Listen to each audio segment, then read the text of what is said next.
Bonjour à toutes et à tous, ravi de pouvoir vous accueillir même en distanciel aujourd'hui pour vous présenter notre programme d'Open Innovation qui vise à, comme son nom l'indique, à pousser un maximum d'émergence de POC, de preuves de concept entre des grands acteurs et des startups.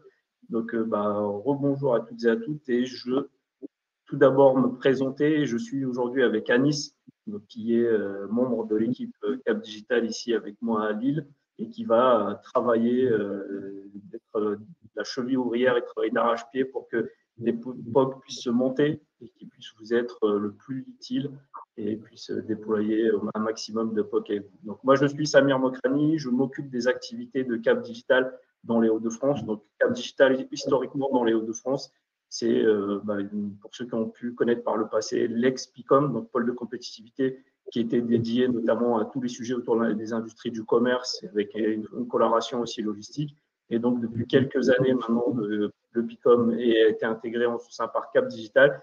Et aujourd'hui, on traite toujours des sujets du commerce et de la logistique. On a également diversifié notre approche, et c'est pour ça qu'on est également aujourd'hui à Nice, c'est qu'on traite aussi beaucoup de sujets avec une approche très techno, comme l'IA, comme la data, comme le cloud, mais aussi tous les sujets plus sociétaux de souveraineté et de décarbonation.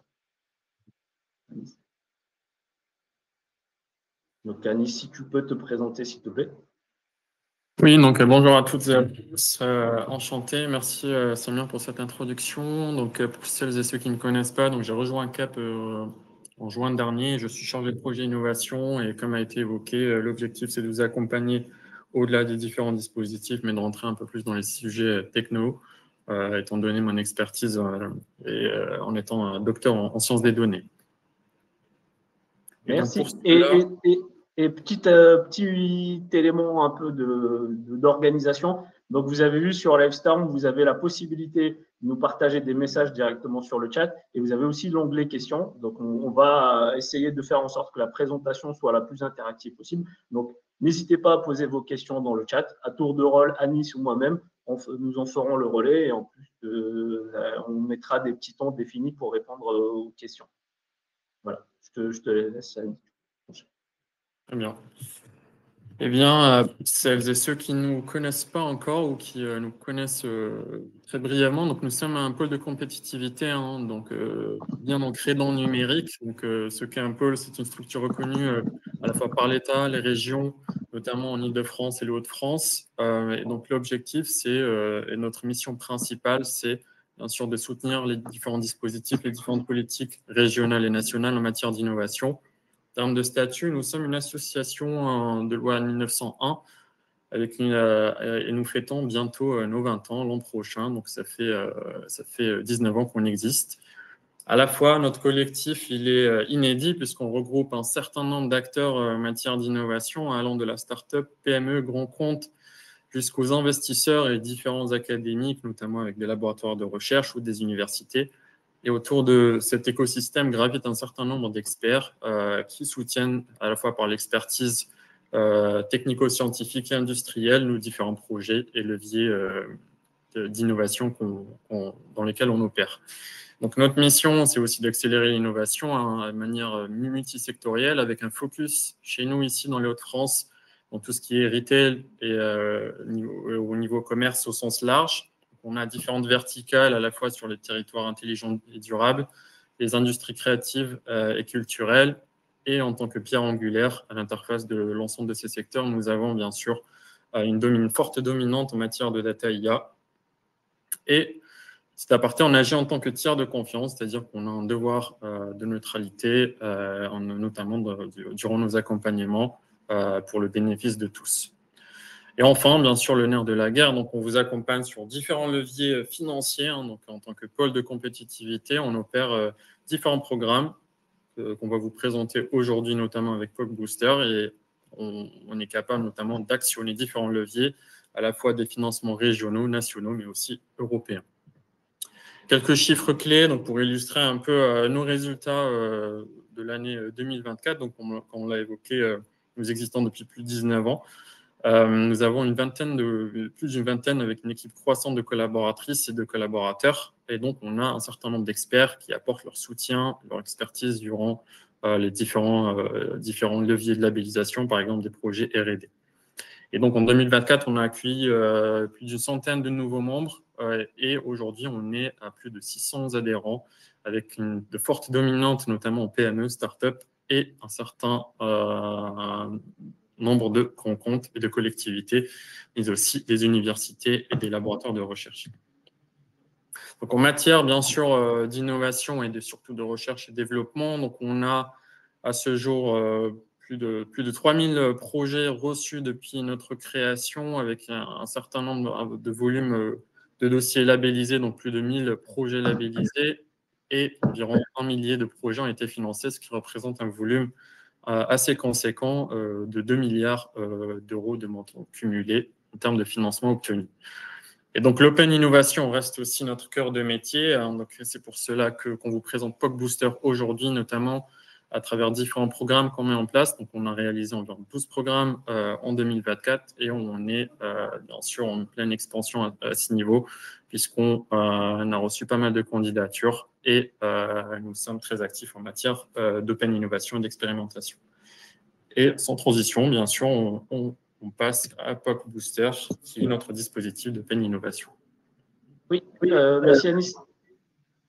Donc pour ceux qui, pour entrer et vous expliquer un peu le contexte, pourquoi on lance, ou plutôt on relance ce type de dispositif, certains parmi vous que je vois et que j'ai plaisir à voir dans les participants ont pu tester par le passé le dispositif No Shopping Experience qui avait comme volonté, comme ambition de permettre à des startups qui ont des projets, qui souhaitent tester des choses, de pouvoir les tester avec des acteurs du retail ou des grandes enseignes de façon dérisquée. Ça veut dire que nous, Cap Digital aujourd'hui, mais comme par le passé, apportait l'enveloppe, ce qui permettait aux PME, aux startups de ne pas travailler pour rien. Et de l'autre côté, ça permettait aussi aux entreprises, aux grandes entreprises, de tester des cas d'usage un peu nouveaux de façon indolore, sans que ça impacte lourdement la partie financière. Donc, le dispositif a fonctionné donc jusqu'à peu près au Covid. Il y a eu un coup d'arrêt puisqu'on agit avec des fonds européens, donc il y a eu une nouvelle programmation de fonds européens. Et donc, on a fait tout un travail et on remercie les partenaires qui sont impliqués, que vous pouvez voir sur les slides, dans le projet qui nous ont aidé à relancer ce dispositif. On remercie surtout la région qui nous permet, avec de l'aide de fonds FEDER, de venir relancer ce dispositif. Et donc, ce dispositif, on le veut vraiment ambitieux, on le veut vraiment dans l'idée de stimuler ou de restimuler l'innovation dans le secteur du commerce et en réunissant à chaque fois les différentes composantes pour que ça puisse travailler, co-construire et surtout intégrer des solutions massifiées qui nous permettent à nous, à notre écosystème, de monter en compétences et de monter aussi en gamme en allant sur des projets plus conséquents. Donc par rapport à ça, donc une des problématiques, donc le monde a évolué et les commerçants le subissent d'autant plus aujourd'hui, donc post-Covid. Donc on a différents défis auxquels ils sont confrontés. Et donc aujourd'hui, il y a nécessité de s'adapter à des nouvelles réalités, donc avec des univers, avec des tendances qui sont confrontées en augmentation, évolution. Et donc, on a eu tout ce qui était donc les polycrises. Donc, je passe le Covid, je passe les problèmes suite à la guerre en Ukraine, les incertitudes géopolitiques. Et on a également une accélération technologique depuis quelques années, donc avec tout ce que vous avez pu voir, notamment avec l'émergence des IA génératives, mais pas que, mais aussi une accélération d'un point de vue techno. Et enfin, donc, en plus de ces injonctions et à aller toujours très vite, on a toujours, depuis quelques années, on a travaillé sur différents domaines, et notamment c'est une thématique qui tient à cœur à la région avec le dispositif REP3, travailler tous les sujets autour de la durabilité et de la responsabilité. Donc, toute cette transition et toutes ces transformations du commerce doivent toujours avoir en fil rouge d'être toujours plus frugal, d'être toujours moins impactant d'un point de vue consommation de ressources et surtout d'essayer de promouvoir des nouveaux modèles plus vertueux pour la planète et pour les consommateurs. Et donc, aujourd'hui, en plus de ces problématiques qui sont rencontrées par les gros acteurs, vous, start-up PME, vous êtes confrontés à des enjeux qui sont toujours plus complexes. Donc, vous avez des budgets qui sont forcément limités côté grands acteurs, avec des difficultés à intégrer, à obtenir une entrée sur le marché.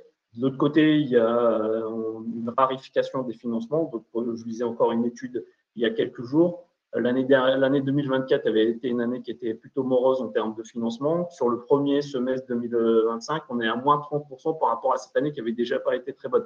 Donc, c'est là où la complexité. Et donc, nous, à travers ce dispositif, on essaye aussi de promouvoir des nouvelles façons de travailler et surtout de pouvoir vous financer avec cette première impulsion avec de l'argent apporté par les collectivités et par nous-mêmes, en vue derrière de pouvoir scaler en allant valider des références clients, mais aussi en allant lever des fonds. Et enfin, des gros enjeux, parce que comme on agit avec des fonds publics, c'est aussi la capacité, donc c'est une difficulté que vous pouvez rencontrer, on a aussi volonté à maximiser l'accès aux talents pour pouvoir permettre la scalabilité de vos entreprises. Et donc, de tous ces éléments qui peuvent être un peu moroses, un peu compliqués, ça a quand même quelques avantages. On disait, quand certains voient des problèmes, on peut aussi en voir des opportunités. Donc, il y a une accélération des transformations. Donc, on a besoin des compétences et des produits, des innovations donc, amenées par les startups pour tester des nouveaux modèles, notamment d'affaires. Ça peut aussi permettre de créer davantage de valeur pour les consommateurs en ayant des produits plus résilients, plus à même de supporter des potentielles crises futures. Et enfin, c'est qu'on soit tous, que les entreprises puissent venir aussi amener des solutions qui favorisent tout ce qui est autour de l'économie circulaire et de la décarbonation. Et donc pour cela, on a mis en place POC Booster qui, vous l'avez compris, qui est le catalyseur en matière d'innovation à la fois entre un matchmaking, d'un côté les grandes enseignes, mais aussi les startups innovantes et technologiques de la région des Hauts-de-France. L'objectif, c'est de mettre en place cette collaboration sur une durée d'1 an, à travers 2 promotions autour des thématiques qui ont déjà été évoquées, notamment autour du commerce circulaire, de l'omnicanalité, des sujets autour de la data IA, de la logistique et de la supply chain, et enfin, du numérique de confiance. Voici une liste non exhaustive de l'ensemble des sous-segments de ces thématiques, parce que c'est bien de pouvoir se positionner, parce que c'est une question qui revient assez souvent de la part des porteurs de projets. Donc, voici quelques thématiques.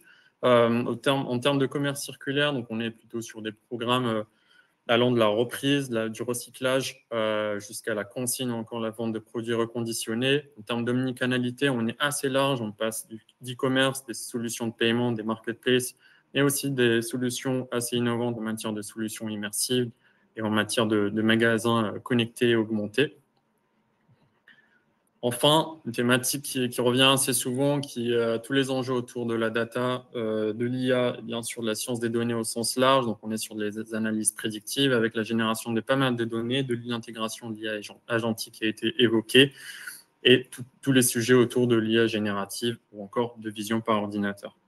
Donc, un sous-segment, bien sûr, en termes de logistique, indispensable aujourd'hui dans tout ce qui est supply chain. Donc, on est sur des enjeux autour de la robotique, de l'automatisation, qui est un sujet très tendance, notamment en termes d'IA embarquée ou encore des solutions de livraison express ou du dernier kilomètre.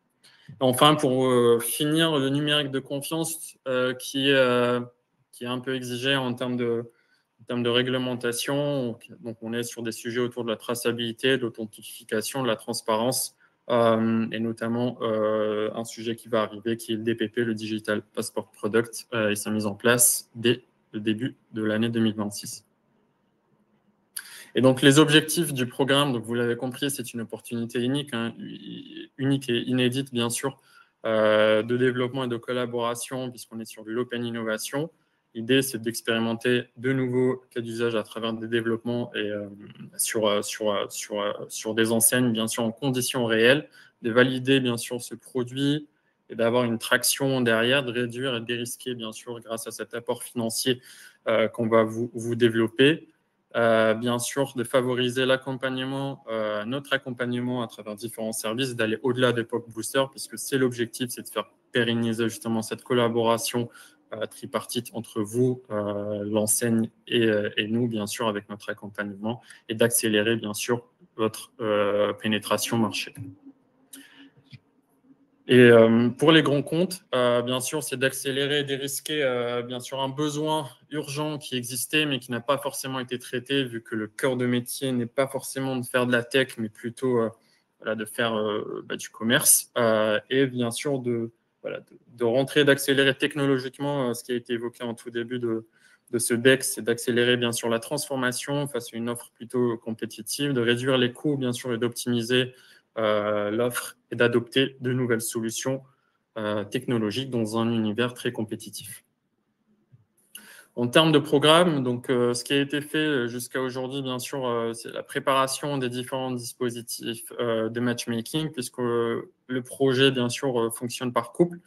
Donc, comment ça fonctionne? On a deux scénarios, soit la grande enseigne où le retailer vient avec différents cas d'usage, différents besoins, et donc on est là pour l'accompagner dans son sourcing et bien sûr former un couple derrière pour développer le POC. Soit c'est une startup qui cible un retailer ou une enseigne bien spécifique et qui a besoin d'un levier et d'un accompagnement bien sûr pour accélérer son développement notamment technologique. Et donc on vient bien sûr en soutien à ce niveau-là.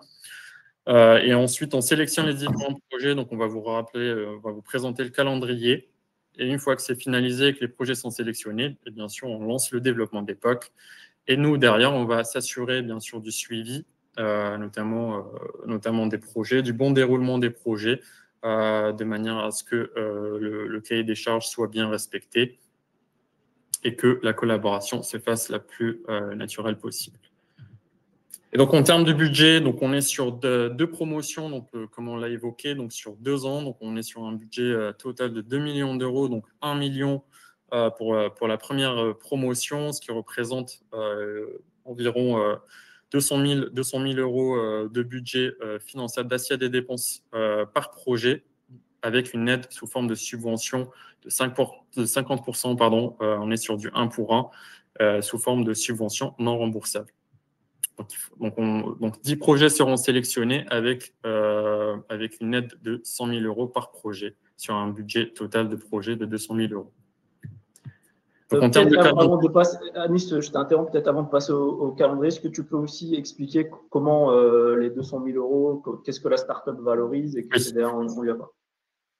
Oui, donc on est sur bien sûr des projets assez classiques pour ceux qui ont déjà déposé des dispositifs de financement. Donc ce qu'on va financer, c'est bien sûr des dépenses de personnel, des investissements matériels, immatériels assez classiques, des frais généraux, mais aussi une enveloppe dédiée à la sous-traitance, donc toutes les dépenses externalisées, avec une enveloppe de maximum 20% de l'assiette totale de 200 000 euros.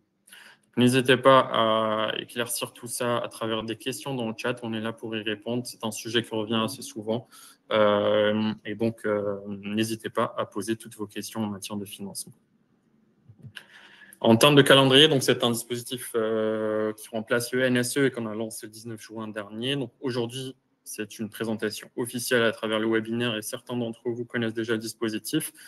Donc, on est sur la dernière ligne droite puisque la clôture de l'appel est pour bientôt, qui est fixée au mercredi 1er octobre à minuit. Et à l'issue de cette présélection, bien sûr, qui sera faite début octobre, le mardi 8 octobre, donc vous serez conviés, celles et ceux qui seront porteurs présélectionnés des différents projets, à pitcher justement leurs projets de développement prévus le mardi 14 octobre. Donc, c'est en cours de formalisation et une annonce des lauréats dans la foulée, 2 jours après, le jeudi 16 octobre. Voici un panorama des différents sponsors des précédentes éditions de New Shopping Experience pour celles et ceux qui connaissaient déjà le dispositif.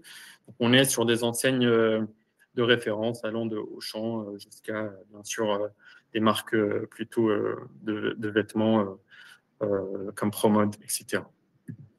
Et donc, parmi les startups qui ont participé, bien sûr, il y en a pas mal donc, en matière de référence dans les Hauts-de-France et qu'on remercie d'ailleurs pour leur participation et qui sont potentiellement présents aujourd'hui. Donc, voici quelques verbatims de différents retours d'expérience qu'on a eu de 2 grandes enseignes qui a permis de dérisquer justement le projet à la fois pour Leroy Merlin, d'identifier de nouvelles opportunités, notamment ce qu'on évoquait en matière d'accélération technologique, mais aussi Cora, qui a permis notamment de développer de nouvelles compétences, puisque derrière, l'objectif, c'est de mettre justement à disposition différentes expertises et faire en sorte que les deux collaborent dans son dispositif. Quelques success stories, notamment avec le projet Choose, la chaussure connectée de Fosseis, notamment avec un terrain d'expérimentation établi chez RM, donc qui a permis notamment de valider justement un business model important et qui a donné lieu notamment à Blue Riot, qui est présent aujourd'hui au sein de ce webinaire. Un deuxième, bien sûr, projet matière de plutôt e-commerce. Donc, on est sur une solution développée par Limpidius avec un champ d'expérimentation implémenté chez Intermarché. Donc, on est sur un ticket de caisse intelligent où l'objectif, c'est d'avoir une traçabilité numérisée, digitalisée avec une historique d'achat qu'on peut bien sûr retrouver de la part du consommateur. Et enfin, pour finir, une solution inédite. Donc, on est sur du live shopping cette fois-ci. Donc, une solution e-commerce où l'objectif est de maximiser l'engagement des clients directement, bien sûr, en présentant les différents produits des marques. Cette fois-ci, fait par Cast TV, bien sûr, implémenté dans le terrain d'expérimentation chez Kiabi et ID Kids. Et pour cela, donc, on a en live le retour d'expérience du CEO et fondateur, Antoine Leclerc, pour vous donner son retour d'expérience, cette fois-ci en live. Merci à tous.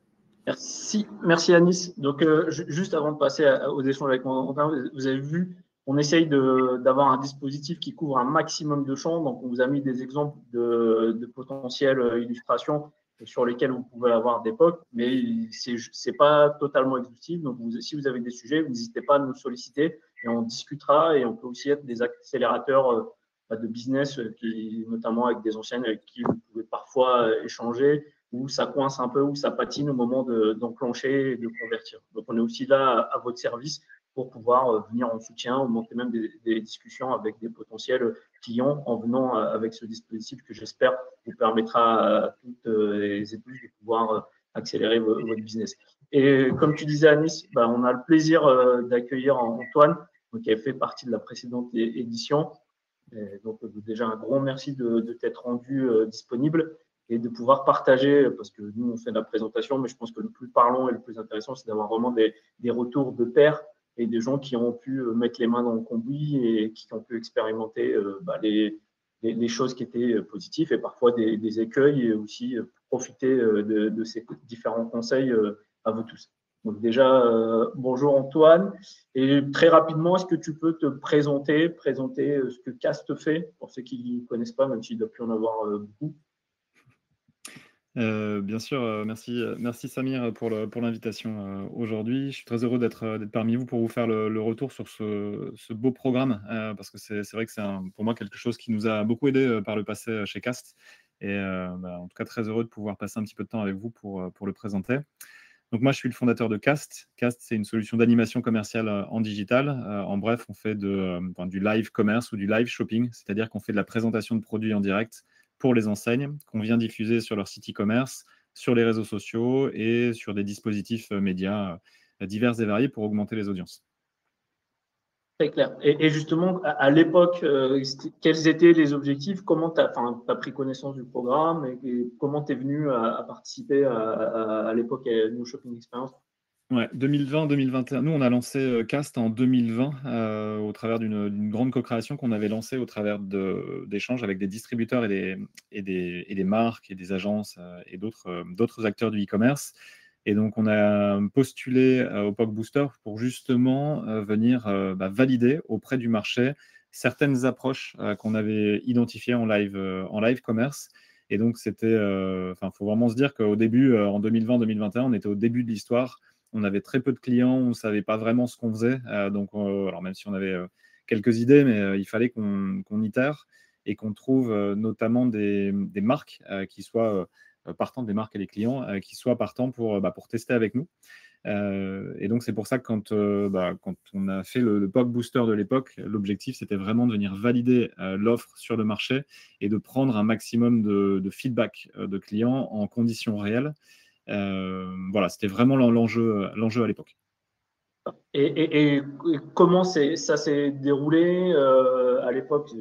Ça me permet de saluer Bruno qui était aux manettes à l'époque, Comment il est venu, au fait, tu as répondu à un appel, tu avais un sujet sur lequel il fallait creuser. Comment ça s'était déroulé à l'époque?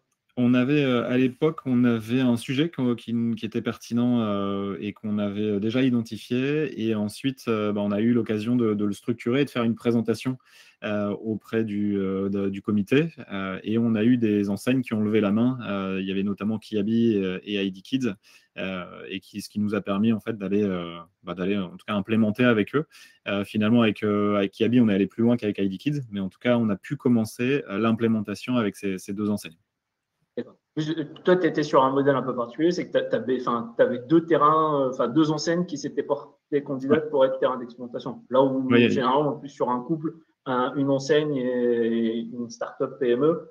Et donc, c'est aussi quelque chose qui est même aujourd'hui faisable. Donc, c'est parmi les retailers, s'il y en a qui veulent dérisquer et tester, en plus, le modèle est un peu, là où on voit qu'il est collaboratif, c'est que à prime abord, on pourrait se dire que c'est des concurrents et ça ne va pas empêcher de venir tester ta solution. Et après, à l'issue, il y en a un qui déploie et l'autre pas forcément, mais au moins, ça permet aux deux de venir tester de façon collégiale une nouvelle techno, une nouvelle innovation.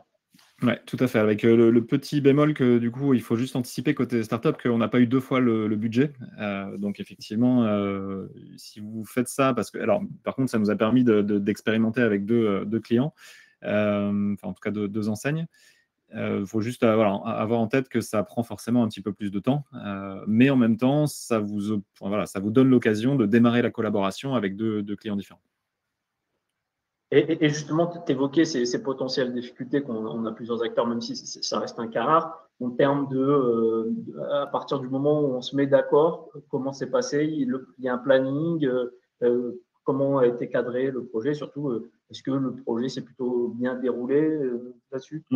Ouais, donc globalement, le projet s'est super bien déroulé. Effectivement, il y avait un planning en amont qui a globalement été respecté, même si forcément, nous, il y avait quand même, on sortait d'un pivot assez important. Donc, il y a eu des adaptations à faire au niveau du planning. Mais globalement, ça a été bien cadré, bien suivi. Et surtout, ce qu'il faut anticiper, c'est qu'il y a du temps à passer côté enseigne. Donc, bien sûr, côté startup, c'est évident, mais côté enseigne aussi, il y a du temps à passer dans l'accompagnement. Donc, eux provisionnent aussi du temps. Et là, ce qui était top, c'est qu'ils avaient bien provisionné le temps des équipes pour pouvoir passer du temps sur le projet. Et c'est quand même agréable parce que le projet était bordé financièrement, mais il était bordé aussi en termes de ressources. Donc, globalement, il y a eu peut-être quelques latences, mais naturelles. Globalement, ça a été très, très fluide et on a pu implémenter et aller jusqu'au bout du projet. Et justement, pour ton cas, comment ça s'est passé? Tu étais mise il y avait un pilote de projet qui pourrait être une cellule d'innovation qui t'a mis en contact avec les différentes directions métiers. Ouais. Exactement, en fait, on avait des pilotes de projet de chaque côté et ensuite on était en contact avec les équipes métiers qui nous ont permis de faire l'implémentation et les tests en conditions réelles. Et justement, cette façon de border, quels ont été les indicateurs, les méthodos que vous avez pu peut-être mettre en place pour évaluer le succès et parfois ce qui peut arriver, l'échec de l'opération? Alors, nous, de notre côté, on avait des sujets sur la facilité de mise en place de la solution CAST, donc de live commerce au niveau des enseignes, et des indicateurs après de performance, d'audience, d'interaction sur les lives. Donc ça, c'était des indicateurs qui nous ont permis d'identifier, et puis bien sûr de vente, d'identifier si la solution était un succès ou pas. Et finalement, c'est ce qui a donné le go à la fin du projet, parce que finalement, le projet... il est encore actif aujourd'hui et donc en fait ces indicateurs étaient positifs à l'époque. Ce que j'ai pas dit peut-être du côté de tout ce qui a été fait, c'est que globalement dans les équipes qui sont mises à disposition côté des enseignes, normalement, elles sont déjà briefées sur le fait qu'il y a du temps à passer. Donc, le pilote de projet, lui, il a du temps provisionné, mais pas forcément les autres équipes. Donc, elles sont briefées, mais il faut vraiment que vous soyez dans une dynamique de facilitation pour fluidifier vraiment la relation avec l'enseigne et faire en sorte que tout se passe bien. L'intérêt, c'est quand même que dans la globalité, le projet est bien cadré du côté POC Booster, mais après, il y a forcément un petit peu de fluidité, de flexibilité à avoir pour que tout se passe le mieux possible avec l'enseigne. Et justement, c'est un de nos enjeux, hein. Là, je rebondis sur ton propos, c'est que tout à l'heure, Anis parlait de tiers de confiance, c'est quand même vraiment cette volonté à faire en sorte que les relations soient fluides et qu'elles ne soient pas trop déséquilibrées. Parce qu'il y a quand même des dysfonctions, enfin, il y a quand même entre un gros acteur qui fait des milliards et une start-up qui, même si elle a de la qualité, des innovations, ça peut parfois paraître déséquilibré. Nous, on a aussi tout ce travail de rappeler chacun à ses obligations et de se dire qu'une expérimentation fonctionne. Si c'est un matching à deux, donc il faut qu'il y ait, comme tu disais, l'engagement des différentes équipes et que les uns et les autres puissent travailler sereinement et pas travailler en chambre et on se dit on se redonne rendez-vous dans 6 mois et si on voit si ça fonctionne quoi. Et justement, par rapport à ça, comment toi, par rapport à l'hypothèse que tu avais de départ sur ton produit, est-ce que tu as réorienté des choses? Il y a des choses, tu t'es dit, oula, ça dévie. Comment tu as réussi à gérer ça? Ouais, en fait, et d'ailleurs, ça a été le point de départ aussi sur une réflexion globale qu'on mène encore aujourd'hui, qui est le live, mine de rien, enfin l'organisation de présentation de produits en live, c'est un sujet qui est chronophage parce qu'il y a beaucoup de choses à anticiper. À la fois, il n'y a pas juste le live qui se passe, hein, c'est comme ce que vous faites aujourd'hui dans la présentation du webinaire, enfin de ce live hein, à votre sauce sur le POC Booster. Il y a beaucoup de choses à préparer en amont et le truc c'est que ça c'est chronophage là d'être présent, c'est chronophage d'être en interaction avec les clients et après il faut valoriser le replay. Donc en fait il y a toutes ces étapes là finalement qui prennent beaucoup de temps et on s'est rendu compte qu'en fait les enseignes au niveau des équipes elles étaient déjà un peu sous l'eau sur pas mal de choses et que si on leur rajoutait des nouveaux éléments pour justement la préparation du live, en fait on allait se créer nous de la friction. Donc on a identifié dans le POC les possibilités aussi de lever toutes les frictions possibles pour faire en sorte que la solution elle soit la plus facilement implémentable en demandant le minimum de temps possible au niveau des équipes. Et donc ça, c'est encore quelque chose, encore une réflexion qui nous suit aujourd'hui. C'est pour ça qu'on a lancé des nouvelles offres là sur les 2 dernières années, mais qui sont en continuité finalement de la réflexion qu'on avait initiée à l'époque avec Kiabi notamment. Si je résume, donc tu as une idée sur le produit, mais tant que tu n'es pas confronté aux réalités du terrain et aux réalités des équipes, il peut y avoir toujours des mismatchs. Et l'idée, c'est vraiment, ça t'a permis de faciliter tout le parcours en le rendant le plus fluide et quasiment ou en donnant la main au maximum aux gens là-dessus. Ouais, exactement. Ok. Et justement, à partir de là, ça fait évoluer ta vision, ta stratégie. Qu'est-ce que ça a permis d'impacter au-delà même du produit? En fait, ça fait évoluer vraiment on va dire que ça positionne un ADN dans la manière de faire évoluer ton produit. Je pense que tous les produits, surtout aujourd'hui, surtout avec, tu t'en as parlé, des IA génératives, des évolutions du marché, de la tension au niveau du retail, il y a une grosse évolution qui est au niveau des produits. On a des retailers en face de nous qui ont qui ont aussi parfois moins de ressources parce qu'en fait, ils sont en optimisation permanente.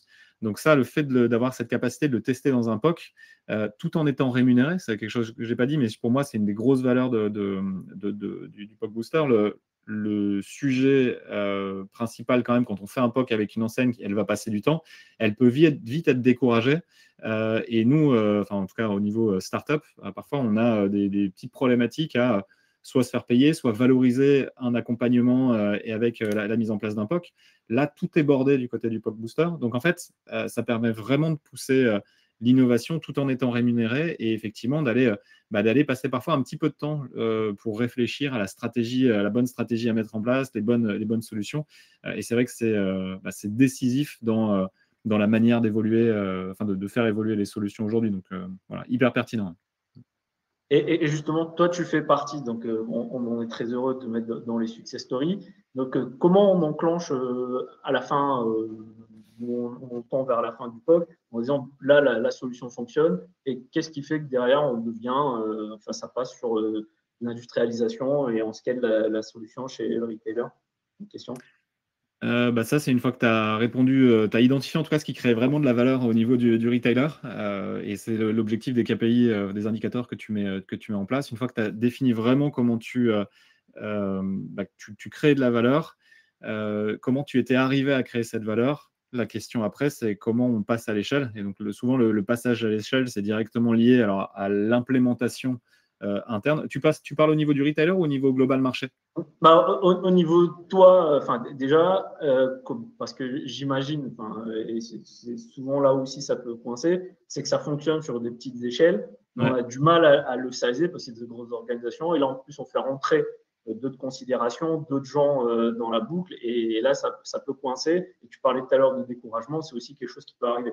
Toi, tu as réussi, on va dire, à basculer du bon côté. C'est aussi l'idée, c'est qu'on puisse profiter de ton expérience là-dessus pour les prochains qui puissent déjà commencer à intégrer ça à leur réflexion. Ouais, ok. Donc, du coup, il y a deux choses. Il y a en interne, côté Kiabi, une fois qu'on avait testé et validé ce POC, pour passer à l'échelle, en fait, eux se sont. Donc, nous, on les a accompagnés, mais ils se sont aussi très bien organisés en interne pour créer un groupe de travail autour des lives sur lesquels ils ont monté en compétence des collaborateurs et des collaboratrices pour qu'ils puissent animer les lives directement, monter en compétence sur la technologie pour qu'ils aient un certain degré d'autonomie, finalement, dans la réalisation des lives. Donc, en fait, il y a eu vraiment une prise de conscience au niveau de l'enseigne sur le fait que le live commerce, c'était l'avenir, qu'ils devaient faire monter, évoluer en compétences leurs collaborateurs. Et du coup, ils ont fait tout ce travail-là nécessaire pour justement pouvoir passer à l'échelle et faire aujourd'hui d'avoir des lives récurrents. Par exemple, hier, on a eu deux lives, un live sur l'Espagne, un live sur le Portugal, donc sur Kiabi. Ce soir, en fin de journée, on a un live sur Kiabi France. Donc, en fait, maintenant, ils sont vraiment en autonomie et en organisation des lives. Mais ils ont dû se structurer, s'organiser. Et nous, en fait, on a été en support, en appui pour faire en sorte qu'ils puissent passer à l'échelle. Et nous, l'intérêt, c'est que du coup, aujourd'hui, maintenant qu'ils sont en autonomie, ils sont encore clients Cast, ça se passe très bien. Et l'objectif, c'est justement de continuer à les accompagner pour faire en sorte qu'ils soient toujours au top sur ce sujet. Ça, c'est côté enseigne. Après, nous, côté Cast, pour le passage à l'échelle, une fois qu'on avait mis en place le POC avec Kiabi, on avait vu que ça se passait correctement. On a été finalement productiser ce qu'on avait mis en place. L'objectif, c'était d'avoir une solution clé en main qu'on puisse ensuite commercialiser facilement. Donc, il y a deux choses qui se sont passées. Le premier, ça a été de valoriser l'expérience Kiabi.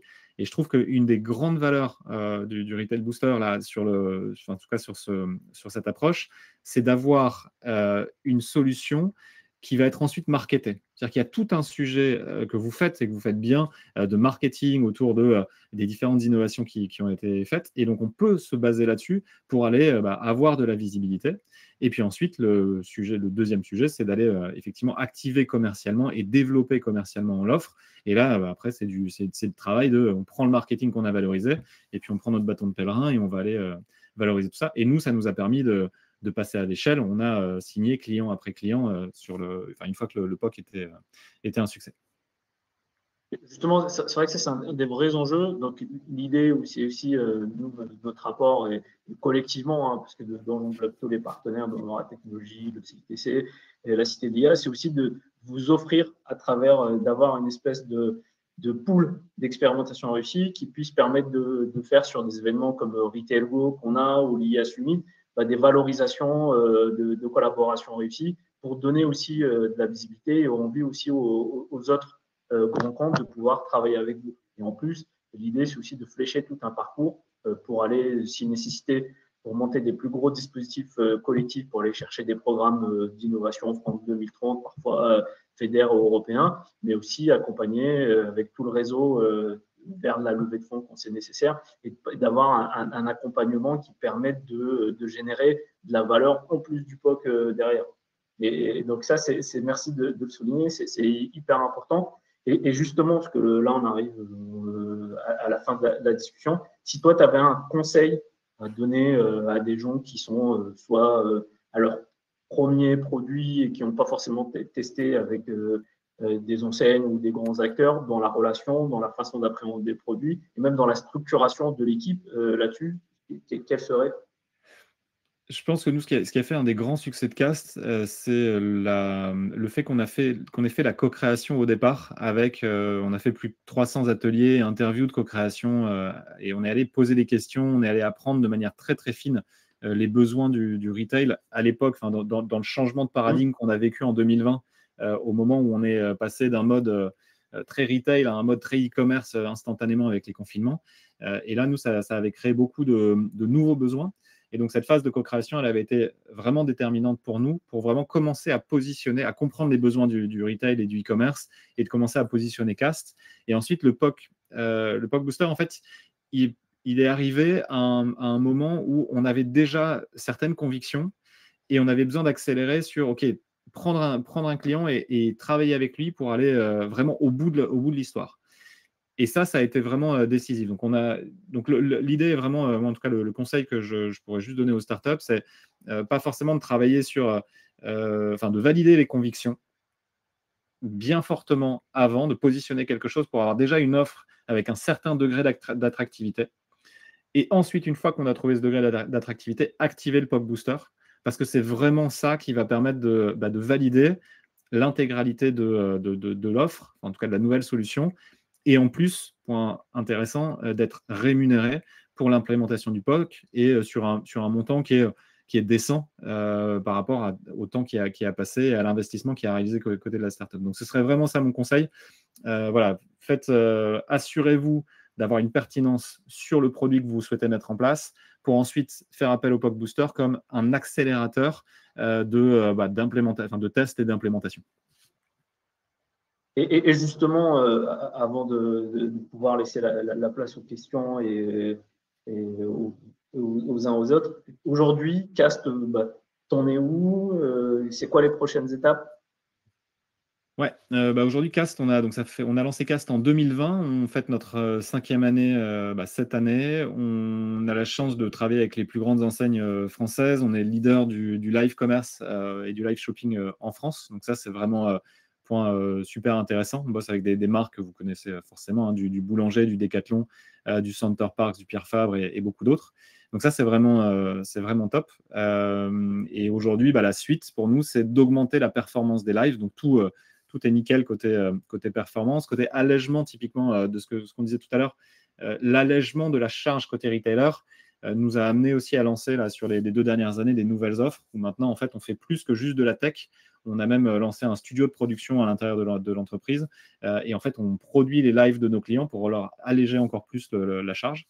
Et là maintenant la prochaine étape, l'étape dans laquelle on est bien, c'est d'augmenter la performance des lives et on a lancé une nouvelle offre qui s'appelle Boost avec différentes verticales qui nous permettent de driver, de générer plus d'audience qualitative sur les lives. Donc, on a lancé Boost Media où on travaille avec les plus gros médias français. On va avoir la possibilité de diffuser les lives sur des sites comme Femme Actuelle, Voici, Gala, Autoplus, Capital et d'autres. On vient de lancer Boost Influence, qui est en fait le fait d'associer de la communication du live à de l'influence. Donc là, par exemple, pour Decathlon Live Arena mardi, on travaille avec des influenceurs qui annoncent le live et donc qui génèrent du trafic additionnel sur le live. Et là, on a lancé Boost Retail Media, qui est une offre en retail média pour permettre à des marques de diffuser des lives sur les sites des distributeurs sur lesquels ils sont commercialisés. Donc voilà, donc en fait, on continue les innovations et l'objectif, c'est vraiment de continuer de maintenir notre place de leader sur le sujet en France, de développer à l'international. On est présent dans certains pays, mais ce n'est pas encore l'enjeu principal pour l'instant. Et puis surtout, accélérer notre empreinte au niveau des clients. Merci beaucoup, Antoine. N'hésitez pas donc à poser vos questions. Vous êtes nombreux et profitez du retour d'expérience d'Antoine et aussi de quelques tips qui peuvent vous être précieux. Juste, on a une question dans le chat, mais qui est une question d'Anthony. Anthony, la liste des réponses, des startups qui candidatent, donc on a un fichier, donc il y a tout un Typeform où les uns et les autres peuvent venir proposer leurs innovations et nous, on peut le partager sans aucun problème. Et le matching se fait là actuellement. Il y a déjà des discussions qui sont très avancées avec des acteurs du commerce, mais pas que, puisque aussi c'est la grosse nouveauté, c'est qu'on se dit qu'il y a des entreprises qui ont des solutions pour les retailers, mais ça peut concerner beaucoup d'entreprises qui ont des sujets commerce et c'est beaucoup plus large que le simple secteur de la distribution, de la logistique. Donc, n'hésitez pas à revenir nous voir. J'ai le petit, voilà. Donc ça, nous avons donc pour toute question, vous pouvez sur le QR code aller retrouver les informations directement sur le site. De toute façon, quand vous êtes inscrit, on vous enverra un petit, le replay et la présentation que nous avons, le support de présentation que nous avons fait aujourd'hui. Et enfin, vous pouvez poser toute question sur pocbooster@capdigital.com. Stanislas ou moi-même, on se fera un plaisir de vous répondre. Et comme vous voyez, le temps est assez short, donc n'hésitez pas à nous solliciter rapidement parce que l'objectif, c'est qu'on puisse les uns et les autres travailler sur le matchmaking. Et comme on a des temps de validation, de formalisation et surtout de règlement pour s'assurer que chacun énonce ses engagements et qu'il puisse tenir. Et derrière nous, on va les envoyer ces dossiers en validation de financement par la région et notamment les services fédères. Et l'objectif, c'est qu'on puisse, dès que le POC est signé, qu'on puisse vous payer dès le début pour que vous puissiez avoir le moins d'impact possible sur votre trésorerie. Et derrière, on va échelonner les différents paiements sur 6-9 mois. Et enfin, le dernier paiement se fait sur la réalisation du POC. Et donc, comme disait Antoine, l'objectif, c'est de vous permettre de vous accélérer, de travailler décemment, donc de ne pas être trop contraint par les moyens financiers et surtout d'avoir un modèle qui soit le plus confortable possible et le plus équilibré dans la relation avec les grands acteurs ou les grands enseignants. Là, il y a une question dans le chat. Samy, donc, je pense que j'ai répondu à ta question. Donc, à partir du moment, comme je disais, donc, on va vous faire un petit mail récap avec toutes les infos. Vous allez recevoir de la part de Cap Digital et vous allez avoir le replay et les différents supports.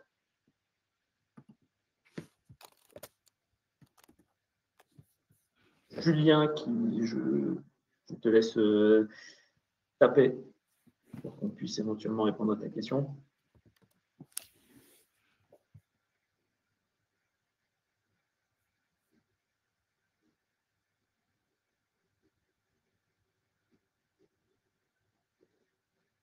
Dans le one-to-one, quel est le montant du dossier? Donc, comment t'expliquer? Donc, nous, sur tous les dispositifs de financement, on va raisonner en assiette de dépenses. Donc, ce qui veut dire que là, on cap à 200 000 euros pour pouvoir financer à la moitié, donc à hauteur de 100 000 euros. Et comme disait tout à l'heure Anis, donc sur les 100 000 euros autres, vous allez valoriser sur le projet le temps homme ou femme passé par vos équipes. Quand c'est nécessaire, des investissements ou des achats de matériaux pour la réalisation du POC, des frais généraux. Parfois, il peut y avoir sur des frais de déplacement pour aller sur différents magasins, pour rencontrer les différentes équipes. Et enfin, on a une enveloppe qui est capée pour pouvoir passer sur de la sous-traitance, de la prestation, quand il y a des sujets d'intégration ou de construction sur des moments assez courts des briques de votre solution. Et donc, quels sont les documents à compléter? Là, vous avez tout sur le site web. Donc, on a essayé d'être très light et très allégé. Donc, c'est un type form que vous avez à remplir. Pareil pour les enseignes. Généralement, c'est un peu formel, mais il y a aussi un type form avec le recensement de leurs besoins, de leur cas d'usage. À l'issue de ça, donc on fait le matchmaking, on fait un document de cadrage. Et quand tout le monde est OK, on demande à la startup d'avoir un devis le plus détaillé possible. Comme on est avec des fonds européens, donc on demandera aussi de justifier, notamment quand c'est de la valorisation de temps homme, les contrats de travail, le nombre d'heures passées par projet. Et ça, pour le coup, on n'y échappera pas, c'est du formalisme. Mais comme on agit avec des fonds européens, publics, ça nécessite un peu de responsabilité là-dessus.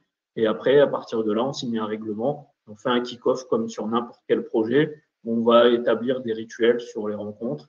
Et derrière, à quel moment, comme je disais tout à l'heure, qu'est-ce qui fait que le projet est réussi ou pas.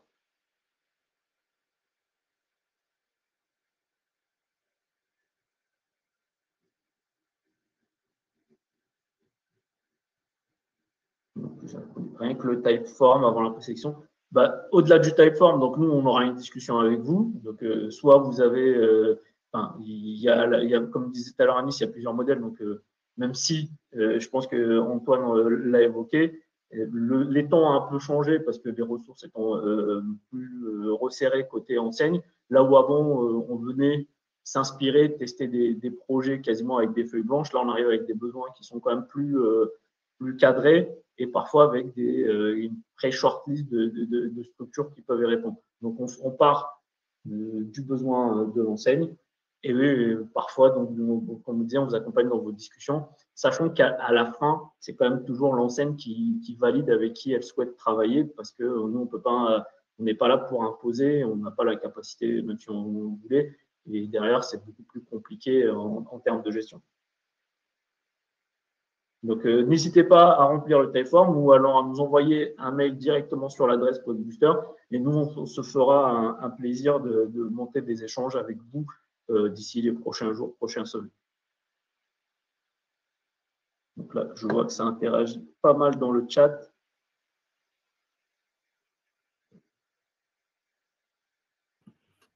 Eric me disait, est-ce qu'on peut candidater sur un budget inférieur à 200 000 K?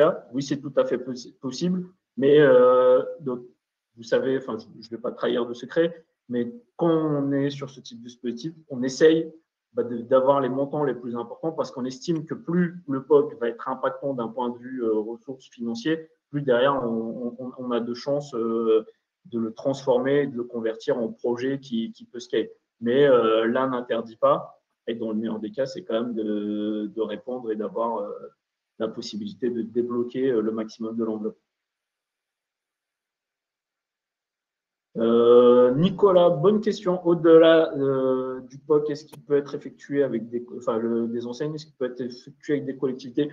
Je t'avoue que le cas s'était pas forcément présenté, mais on peut toujours en discuter. Après, il faut voir la thématique. Il faut quand même que ça reste sur une thématique plutôt autour du commerce, parce qu'il y a d'autres dispositifs. Et en fait, aussi, c'est notre enjeu pour quand on a relancé ce dispositif, parce qu'on s'est aperçu qu'il y a quand même beaucoup de dispositifs qui permettent de tester des choses dans différents domaines et que le commerce, dans son ensemble, est quand même très peu pourvu en termes de dispositifs. Et donc, l'idée, c'est aussi de vraiment répondre à cette problématique de la filière qui a du mal globalement à aller sur des gros dispositifs de financement d'innovation R&D type France 2030. Et donc, l'idée, c'est aussi à travers ces dispositifs de POC comme POC Booster de faire un effet marchepied, un effet incitateur pour pourquoi pas demain aller sur des plus gros dispositifs. Mais on peut toujours en discuter, hein, Nicolas. C'est bien, juste pour revenir sur le complément de la durée de POC. Donc, on est sur une durée de projet d'un an, mais le développement du POC, on est sur 6 à 9 mois max de développement, plus 3 mois justement de présélection, etc., de pitch pour les projets. Donc, on est sur 9 mois et pas un an de développement de POC. Et pareil, on le fait volontairement, ce qui est l'idée, et Antoine, pour l'avoir expérimenté, c'est aussi l'idée de mettre un peu de vélocité d'exécution et qu'on mette aussi les gens un peu sous tension, parce que d'expérience, quand les projets sont trop longs, même si, mis à part s'il y a des sujets très techno qui nécessitent du développement, on s'aperçoit que la motivation s'étiole et qu'on a plus de mal au bout d'un temps à réunir les uns et les autres, sachant qu'il peut y avoir parfois ce qui peut arriver dans des projets du turnover, des choses comme ça. Donc, si on arrive à maximiser sur 9 mois la période de POC, ça serait pas.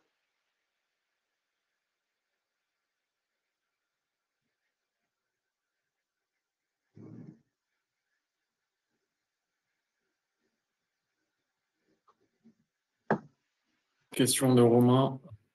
Oui, sur le roadshow, Romain, donc là, on l'a volontairement aussi allégé sur cette partie-là, mais il est prévu du temps sur des événements, donc que ce soit des événements régionaux ou nationaux, pour aller à l'issue de ces POC démontrer. Mais là, on sera plus, il faut qu'on réfléchisse encore sur le modèle, mais là, pour ceux qui ont pu l'expérimenter, c'est qu'avant, vous prenez aussi des participations financières pour aller sur ce type de salon. Là, l'idée, c'est vraiment d'injecter le maximum de fonds dans votre projet.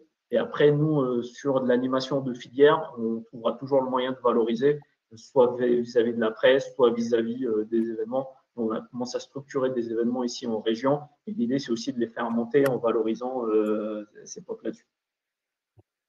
On me dit, c'est quoi NSE? Ah, ben voilà.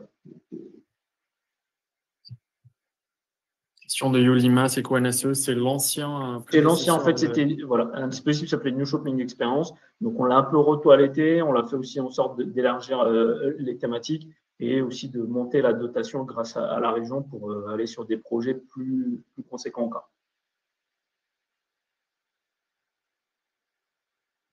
Donc, oui, pour répondre à ta question, Julien, il y a un enjeu. Donc là, l'idée, c'est que d'ici la fin, le dernier trimestre, tout soit validé, donc en termes de devis, en termes de règlement. Et après, on a une validation qui se fait au niveau région, mais qui va être une formalité, c'est qu'on passe avec ces demandes de financement au conseil régional sur une commission et qui valide le fait de payer et de décaisser l'argent pour qu'on puisse, du coup, comme vous expliquez, vous donner les premières avances et de travailler. Donc, dans le meilleur des cas, on espère pour le dernier trimestre, mais sinon, oui, ça peut être à l'horizon janvier.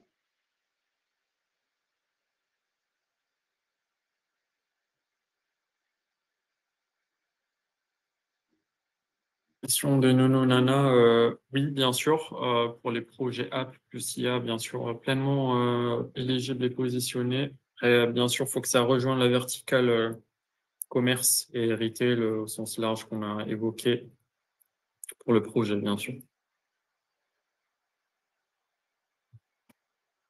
Et idéalement, parce qu'on a beaucoup de demandes, donc l'objet, c'est aussi permettre de tester des primos usages, donc soit pour vous des features de produits, et donc de montrer, pas faire juste du développement très serviciel là-dessus. Oui, Yolima, le support, comme je vous l'ai expliqué, à partir du moment où vous êtes inscrit, vous allez recevoir un email récap avec le replay et le support qu'on vous a présenté. Bon. Merci. Est-ce qu'il y a une dernière question? Sinon, comme en plus, on est plutôt bon en termes de timing, on l'a mis 11h midi, on est 56, donc on va essayer d'avoir le moins d'impact possible sur vos agendas. Et surtout, merci à tous ceux qui ont participé. Donc, on se tient, vous avez donc les 2 QR codes, n'hésitez pas à les flasher pour avoir les informations et pour nous contacter. Et je remercie encore une fois Antoine pour ses retours qui sont, je pense, encore plus clairs et qui permettent aux uns et aux autres de se projeter, surtout d'avoir un maximum d'insight pour la construction de leur offre sur le pod. Bien, merci à tous et on est à vos dispositions pour le reste des questions. Vous avez nos adresses mail. Et merci Antoine pour ton témoignage riche. Merci à tous les deux. Et à très bientôt, à très vite. À très vite. Salut.